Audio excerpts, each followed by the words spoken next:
In the bustling heart of Los Angeles, where skyscrapers touch the sky and businesses thrive, a powerful corporate board meeting was underway. Among the well-dressed elite sat Isabela Santos, a Filipino businesswoman known for her sharp intellect and unshakable work ethic. However, as the room brimmed with discussions about a multi-million dollar project, one voice stood out, not because of its wisdom, but for its venom. Robert Langston, a senior board member, openly questioned Isabella's presence, scoffing at her credentials and dismissing her ideas as inexperienced opinions from a third world perspective. His words sliced through the room like daggers, leaving everyone stunned. Isabella, maintaining her composure, knew she had to act wisely, for this wasn't just an attack on her, it was an attack on everything she stood for. The room fell into an uneasy silence, the weight of Robert's words hanging heavily in the air. Some board members exchanged uncomfortable glances, while others avoided looking in Isabella's direction altogether. Despite the sting of his words, Isabella took a deep breath, her mind racing to formulate a response. She could feel the heat of humiliation creeping up her neck, but she refused to let him see her falter. "Mr. Langston," she began calmly, her voice steady and resolute, "I would kindly remind you that my so-called third world perspective has not only saved this company millions of dollars in operational costs, but has also opened doors to emerging markets that your team deemed unworthy of investment." Her gaze swept across the room, locking eyes with each board member. "I'm here because I've earned my place, not because of where I'm from, but because of what I bring to the table." Her words hung in the air, but before anyone could respond, Robert let out a mocking chuckle. "You're good at talking, I'll give you that, but talk doesn't close deals," he sneered. The tension in the room escalated as Isabella's jaw tightened. She knew she couldn't let him win. What happened next would leave everyone in the room speechless. Isabella leaned forward, her hands resting firmly on the table. "Actions speak louder than words, Mr. Langston," she said, her voice calm but laced with quiet authority. "And since you seem to be so skeptical, let's review some of those actions." She reached for her laptop, her fingers gliding effortlessly across the keyboard as she projected a detailed presentation onto the screen. The room watched in stunned silence as Isabella meticulously outlined the results of her recent ventures. Charts and graphs highlighted exponential growth in revenue, groundbreaking partnerships in international markets, and innovative strategies that had left competitors scrambling to catch up. "This," Isabella continued, pointing at the data, "is the result of the initiatives I spearheaded. And as you can see, Mr. Langston, they are not just talk, they are tangible, measurable success." Robert shifted uncomfortably in his chair, the smug expression fading from his face.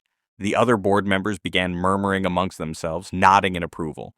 One of them, a senior executive, cleared his throat. "I think it's clear who's been delivering results here, Woods," he said, his tone respectful as he addressed Isabella. "Your work speaks for itself, Miss Santos. We owe you an apology." Isabella nodded graciously, but before she could respond, Robert erupted, his voice rising in desperation. "This proves nothing. You've just been lucky," he barked. However, his attempts to save face were futile. What Isabella did next would seal his fate forever. Isabella took a deep breath, standing tall as she faced Robert. The room had shifted, the atmosphere now thick with anticipation. "Luck?" she asked, her voice steady and filled with quiet resolve. "Luck doesn't lead to years of hard work, dedication, and strategy. And it certainly doesn't lead to a businesswoman sitting at this table while a man like you undermines her at every turn." She let her words linger, the sharpness of them sinking in with the weight of truth. The silence that followed was deafening. Robert's face turned an alarming shade of red as he realized the severity of his miscalculation. Isabella wasn't just a victim of his prejudice. She had dismantled his argument piece by piece, and now he was left with nothing. He stammered for a moment, trying to regain his composure, but his voice faltered. I I didn't mean to," he muttered, but the damage was done. The other board members had already seen the truth. His bigotry had no place in the modern corporate world, and his attempt to belittle Isabella had backfired spectacularly. Isabella turned her gaze to the rest of the room, her eyes not filled with vengeance, but with the quiet strength of someone who had overcome every obstacle placed before her. "What's done is done. But I hope today you all understand that no one should ever be judged based on where they come from. It's what we contribute, how we innovate, and what we build together that matters." Robert, humiliated and defeated, slumped back in his chair, his once arrogant demeanor now a distant memory.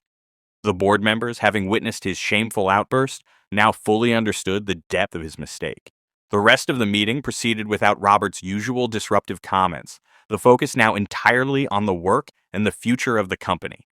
Isabella led the conversation with poise and clarity, guiding the board through new opportunities, all while maintaining an unwavering sense of professionalism. She had taken a stand, not only for herself, but for anyone who had ever been silenced or undermined because of their background.